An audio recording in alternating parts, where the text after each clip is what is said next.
ॐ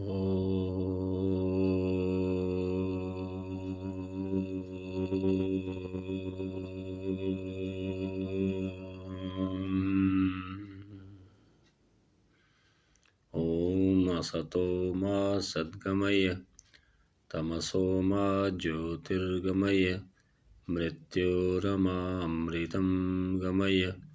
ओम शांति शांति शांति। उपनिषद की व्याख्याओं की श्रृंखला में केनोपनिषद चल रहा है। केनोपनिषद के हमने 3 भाग प्रस्तुत किए, जिसमें तीसरे भाग में देवताओं का और यक्ष का वर्णन था। देवता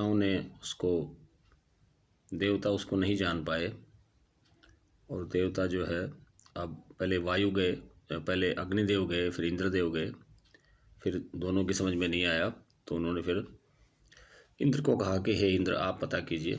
इंद्र जैसे ही उनके यक्ष के पास गए तो यक्ष तो तिरोहित हो गया, और उनके स्थान पर उमा देवी प्रकट हुई, अर्थात शुद्ध बुद्धि उमा देवी पार्वती, या शुद्ध बुद्धि परमात्मा की बुद्धि। यानी शुद्ध बुद्धि का तात्पर्य है कि वो बुद्धि जो संसार से हट चुकी और संसार के कार्यों को करते हुए ही वो परमात्मा पर विचार करती है, परमात्मा को जानती है। तो ऐसी वो शुद्ध बुद्धि जब प्रकट हुई तो उसने सबसे पहले इंद्र से यही कहा, सा ब्रह्मीति हा उवाच ब्रह्मणो वा एतत् विजय मह्यध्वम इति ततो ह एव विदांचकार ब्रह्मीति। कहा कि उमा देवी ने कहा कि ये यक्ष ब्रह्म ही था। जो विजय है, जो महिमा है, वो सब ब्रह्म की है, तुम्हारी नहीं, ऐसा समझो। तब देवताओं को पता लगा कि ये यक्ष तो ब्रह्म था। जब उमा देवी ने बताया, अर्थात शुद्ध बुद्धि ने जब बताया, तभी पता लगता है कि ये परमात्मा है। तो और ये सब सारी महिमा जो उसी की है, हमारी महिमा नहीं है। जो देवताओं को ये जो अहंकार हो गया था कि जो देवासुर संग्राम में जो हमारी विजय हुई है वो हमारी ही कारण हुई है, देवताओं के किसी और के कारण से नहीं, तो उसको उन्होंने इस अहंकार को तोड़ा। तो आगे दूसरे मंत्र में कहते हैं कि तस्मात् वा एते देवा अतितराम इव अन्यान देवान अन्यत अग्निर्वायुरिंद्रस्ते है एनन नेदिष्ठम पस्पृशते है एनम प्रथमो विदांचकार ब्रह्म इति। कह रहे हैं कि अग्नि, वायु, इंद्र और अन्य देवताओं की अपेक्षा ये बढ़े चढ़े हैं। अग्नि, वायु और इंद्र ये अन्य देवताओं के स्थान पर थोड़े से इनका महत्व अधिक है। इनका महत्व अधिक क्यों है? क्योंकि मानो इन्होंने ही छूकर अत्यंत समीप से सबसे प्रथम जाना कि ये जो हमारे सामने है ये ब्रह्म है। अर्थात ब्रह्म को सबसे पहले जानने वाले देवताओं में अग्नि, वायु और इंद्र, इन तीनों ने ही उसको जाना। तो कह रहे हैं कि तान है वाच एते देवा अतितनाम इव अन्यान देवान अन्यत अग्निर्वायुर इंद्र ते ही एनम नेदिष्ठम पस्पृशुस्ते है एनत प्रथमो विदांचकार ब्रह्मीति। सबसे पहले ब्रह्म को इन्होंने जाना, इसलिए इनकी महिमा और देवताओं की अपेक्षा थोड़ी अधिक है। फिर अगले मंत्र में कह रहे हैं कि तस्मात् वा इंद्रो अतितराम इव अन्यान देवान ही नेदिष्टम पस्पृश स है एनत प्रथमो विदांचकार ब्रह्म इति। कहते हैं कि इंद्र तो अग्नि तथा वायु की अपेक्षा भी बड़ा चढ़ा हुआ है, क्योंकि साक्षात तो इंद्र ने ही, उमा देवी से इंद्र ने ही जाना। बाकी अग्नि और वायु तो ये इंद्र असल में आत्मा का प्रतीक है, और अग्निदेव और वायुदेव जो है, वायु प्राण शक्ति को कहते हैं, और अग्निदेव जो है वो इस शरीर में जो है वो चक्षु के रूप में है, या वाणी के रूप में, जिस भी रूप में समझें। तो इस प्रकार कह रहे हैं कि इंद्र तो अग्नि तथा वायु की अपेक्षा भी बड़ा है, क्योंकि साक्षात तो ब्रह्म को तो मानो छू कर बहुत निकट से सबसे प्रथम उसी ने जाना। चेतन जगत भी ब्रह्म के कारण ही महिमाशाली है, ये उसने ही जाना। अब कह रहे हैं कि अग्नि तथा वायु दोनों जड़ जगत के प्रतिनिधि हैं। अग्नि और वायु ये तो जड़ जगत के प्रतिनिधि हैं। अग्नि देखता है, अतः दृश्य जड़ जगत का प्रतिनिधि है। वायु नहीं दिखता, इसलिए अदृश्य जड़ जगत का प्रतिनिधि है। यानी दो प्रकार के देवता माने गए हैं, दो प्रकार का संसार माना गया है, या परमात्मा के ही दो रूप माने गए हैं, एक मूर्त और एक अमूर्त। मूर्त माने पृथ्वी, जल और अग्नि, और अमूर्त मानी वायु और आकाश। क्योंकि परमात्मा इन रूपों में हमारे संपर्क में आता है, तो इसलिए वो परमात्मा के ही रूप माने गए। तो इंद्र जीवात्मा का नाम है, अतः वह चेतन जगत का प्रतिनिधि है।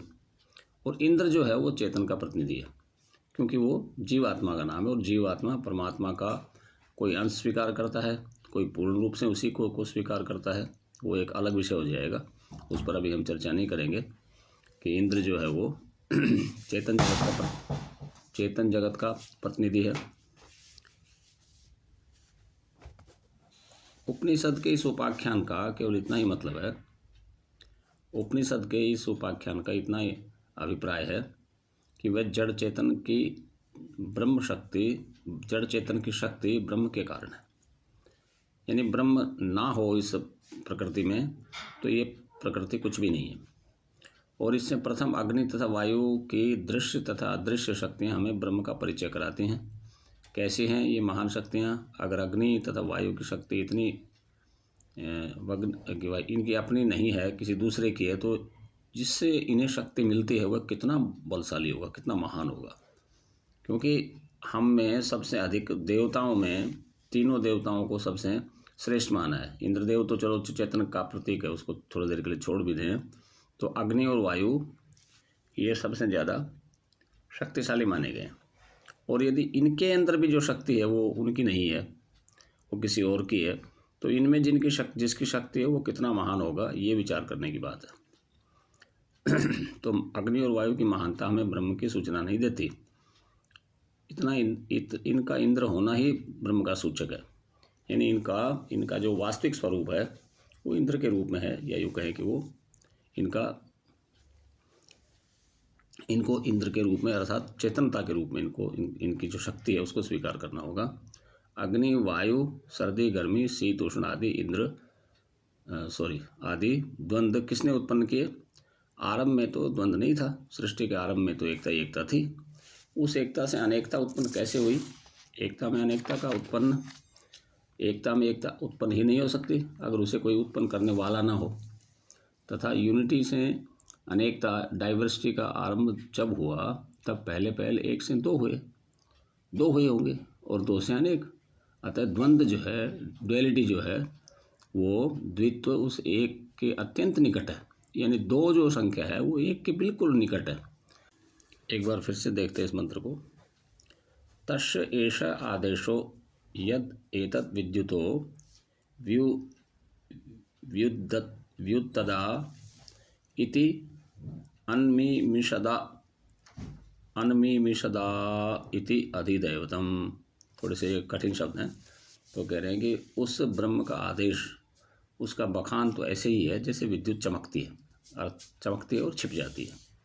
जैसे आँख झपकी मारती है और इस बीच में कुछ देख जाती है, वह दिखता ऐसे ही है जैसे विद्युत की चमक आई और ओझल हो गई। हम देखते ऐसे हैं जैसे आँख की झपक खुली और बंद हो गई। ये भी तो ऐसे ही दिखा। यानी जो सामने जो यक्ष दिखा था वो एक चमकती हुई बिजली के समान ही हमको दिखाई दिया था, देवताओं को दिखाई दिया था। सामने आया और तिरोहित हो गया। इंद्र ने देखा और फिर ढूंढने लगा। ये अधिदैविक उपाख्यान हो गया। और आदिदैविक का अर्थ है कि देवताओं के संबंध में अग्नि, वायु, इंद्र ये देवता हैं, दिव्य गुणों वाली शक्तियाँ हैं। इन देवताओं को आधार बनाकर हम ब्रह्म की चर्चा कर रहे हैं। अब 5वें मंत्र में कह रहे हैं कि अत अध्यात्मम यत एतत् गच्छति च मनो अनेन चेतत् उपसमर्यते समर्या अभीक्षणम संकल्पः। कह रहे हैं कि अब अध्यात्म उपाख्यान करते हैं जैसे कि अग्नि, वायु और भौतिक जगत के संबंध में ही नहीं परंतु अध्यात्म जगत के संबंध में अर्थात इस मनुष्य शरीर के संबंध में भी उपाख्यान करते हैं। पहले जो उपाख्यान किया था वो देवों को, अध्यात्म का अर्थ है आत्मा को मद्देनजर रखते हुए, और अधिदैवत का अर्थ है देवताओं को अपनी दृष्टि में रखते हुए, और अध्यात्म का मतलब आत्मा को दृष्टि में रखते हुए। तो आत्मा को दृष्टि में रखते हुए उसी का जब उपाख्यान करेंगे तो ऐसा जो प्रतीत होता है कि मन जाता है और दूर दूर तक चला जाता है, हर क्षण या तो बीते हुए को स्मरण करता है या आगे के लिए नवीन संकल्प करता है, इसका कारण भी ब्रह्म ही है। ऐसा जो उपाख्यान किया है तो वह ब्रह्म वन है। अगले मंत्र में कह रहे हैं कि तद ह वनम नाम तद वनम इति उपासितव्यम सह एतत् एवं वेदाभि ह एनम सर्वाणि भूतानि सम्मांचन्ति। कह रहे हैं कि वह ब्रह्म वन है। वन अर्थात भजनीय, यानी जिसका भजन करना चाहिए। वन अर्थात भक्ति के योग्य। उसकी वन नाम से या वन में एकांत जंगल में उपासना करनी चाहिए। दोनों अर्थ लिए जा सकते हैं। वह जो इस रूप में ब्रह्म को जानता है, उसे चाहता है, उसकी भक्ति करता है, सबसे पहले सब लोग उसको चाहने लगते हैं, उसके भक्त हो जाते हैं। फिर आगे 7वें मंत्र में कहा उपनिषदम भो ब्रूहि इति उक्त्वा ते उपनिषद ब्राह्मी वावते उपनिषद अब्रूमिति। कह रहे हैं कि शिष्य ने कहा कि महाराज उपनिषद का उपदेश कीजिए। गुरु कहते हैं कि तुमने उपनिषद का उपदेश तुमको कर तो दिया, तो हमने तुमको ब्रह्म उपनिषद बता दी, यही तो उपनिषद है। उपनिषद माने परमात्मा के निकट बैठ कर उसका व्याख्यान करना, इसका नाम उपनिषद है। तो उपनिषद तो मैंने कह दी। अब कह रहे हैं कि थोड़ा सा इसके ऊपर और प्रकाश डालिए। तो अगले मंत्र में कहते हैं यो वा एताम एवं वेद अपहत्य आत्मानम ते स्वर्गे लोके जेये प्रतिष्ठति। कह रहे हैं कि तस्यै तपो दम कर्म इति प्रतिष्ठा देवा सर्वांगानि सत्यम आयतनम यो वा एतम एवं वेद अपहत्य पापमानम ते स्वर्गे लोके जेये प्रतिष्ठति। 8वां और 9वां मंत्र हमने इकट्ठा ही ले लिया। तो 8वें मंत्र में कह रहे हैं कि इस प्रकार जो ब्रह्म ज्ञान प्राप्त करता है उसकी प्रतिष्ठा बुनियाद तीनों बातों पर निर्भर है। ब्रह्म ज्ञान जो प्राप्त हुआ इस उपनिषद से, वो 3 बातों पर निर्भर करेगा। 3 बातें होती हैं, कौन कौन सी? तप, दम और कर्म। मनुष्य में जो शक्ति है उसमें कुछ संभाल कर रख ली जाती है, अपने लिए अपने नियंत्रण में ले ली जाती है, काम में नहीं ली जाती। कुछ काम में लाई जाती है जो नियंत्रण में ले ली जाती है, अर्थात काम में नहीं लाई जाती। वह या तो शारीरिक है या मानसिक है। शारीरिक नियंत्रण जो है उसको तो तप कहते हैं, और मानसिक नियंत्रण को दम कहते हैं। शारीरिक नियंत्रण मतलब शरीर पे अपने कंट्रोल हो, फिजिकल कंट्रोल हो, और मानसिक नियंत्रण मानी मेंटल कंट्रोल हो। तो जो शक्ति काम में लाई जाती है उसे कर्म कहते हैं। ब्रह्म ज्ञान की प्रतिष्ठा, आधार, स्तंभ, उसकी नींव, ये 3 तप, दम और कर्म है। ब्रह्म ज्ञान की प्रतिष्ठा और उसका आधार स्तंभ और उसकी नींव, ये 3 है, तप, दम और कर्म। बातें ही बनाने का नाम ब्रह्म ज्ञान नहीं है, कर्म उसका आवश्यक अंग है। जिस चीज़ की प्रतिष्ठा नींव होती है, आधार होता है, उस पर आयतन, इमारत भी खड़ी होती है। यानी जिसकी फाउंडेशन किसी ने नहीं भरी तो उसकी पर प्रतिष्ठा अर्थात उसकी जो होना है वो उस पर कैसे होगा, उसका स्ट्रक्चर कैसे होगा? वह आयतन वेदों के सब अंग और इन दोनों के सम्मिश्रण से उत्पन्न होने वाला सत्य है। तप, दम और कर्म की नींव से जो इमारत उठेगी उसका भव्य रूप होगा वेद अर्थात ज्ञान अर्थात फिलॉसफी, वेदांग अर्थात विज्ञान अर्थात साइंस, इन दोनों में सम्मिश्रण के से ही उत्पन्न होगा। और जो ब्रह्म विद्या को इस रूप में जानता है वह पाप का अपहरण करके अनंत उत्तम स्वर्गलोक में प्रतिष्ठित होता है, अवश्य प्रतिष्ठित होता है। 2 बार कहने का तात्पर्य है कि इस उपनिषद की यहीं पर समाप्ति हो गई। अब इस पर थोड़ा सा और प्रकाश डालते हैं। हमारे जीवन की नींव में तप, दम और कर्म ये हों, उस नींव पर जो इमारत खड़ी हो वह ज्ञान तथा विज्ञान के सम्मिश्रण से उत्पन्न होने वाले सत्य की हो। ये ब्रह्म विद्या का यथार्थ रूप है। ज्ञान के लिए वर्तमान युग की परिभाषा में फिलॉसफी शब्द का प्रयोग किया जाता है। विज्ञान के लिए वर्तमान युग की परिभाषा में साइंस शब्द का प्रयोग किया जाता है। और आज जैसे इनमें विरोध दिखता है, उस विरोध का परिहार कर यदि इनमें समन्वय कर दिया जाए तो उसी को सत्य कहेंगे। यानी जो सामान्य ज्ञान है और जो साइंस है, उनका यदि कहीं पर, यानी जो संसार में लोग कहते रहते हैं और दूसरे उसका परीक्षण करते रहते हैं, तो परीक्षण वाले तो विज्ञानी हैं। तो विज्ञान और सामान्य कहावतों का यदि सम्मिश्रण कर दिया जाए, कोई समन्वय कर दिया जाए, तो उसका नाम होगा सत्य। तो इस प्रकार से जैसे पिछले 3 खंडों में ब्रह्म का बखान किया गया था, ये चौथे खंड में भी उसी ब्रह्म को सिर्फ बातें बनाने तक सीमित न रखकर कर्म में, जीवन में ला उतारने, उसको नींव बनाकर जीवन की समस्त इमारत को उस पर खड़ा करने के लिए निर्देश दिया गया है।